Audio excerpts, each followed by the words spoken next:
കഴിഞ്ഞ കുറച്ച് വർഷങ്ങളായി സംഹാരതാണ്ഡവമാടി വന്ന പ്രകൃതിയെ നമ്മൾ കണ്ടു. പല രൂപത്തിൽ, പല ഭാവത്തിൽ.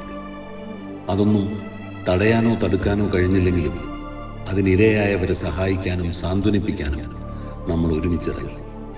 അവിടെ നമുക്ക് ജാതിയില്ല, മതമില്ല, രാഷ്ട്രീയ വേർതിരിവുകളില്ല.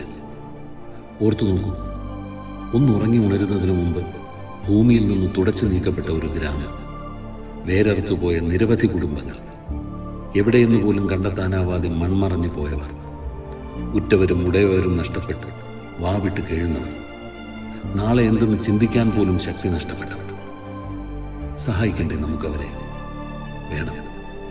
സാന്ത്വനം എന്ന ഞങ്ങളുടെ പദ്ധതിയിലൂടെ അമ്മയിലെ അംഗങ്ങൾ ഒറ്റക്കെട്ടായി മുന്നിട്ടിറങ്ങുന്നു വയനാട്ടിലെ ആ നിസ്സഹായരായ മനുഷ്യർക്കിടയിലേക്ക്. ഇന്നു മുതൽ അമ്മ സ്വരൂപിക്കുന്ന ഓരോ നാണയത്തൊട്ടും വയനാട്ടിലെ സർവ്വതും നഷ്ടപ്പെട്ടവർക്കും കൂടിയാണ്.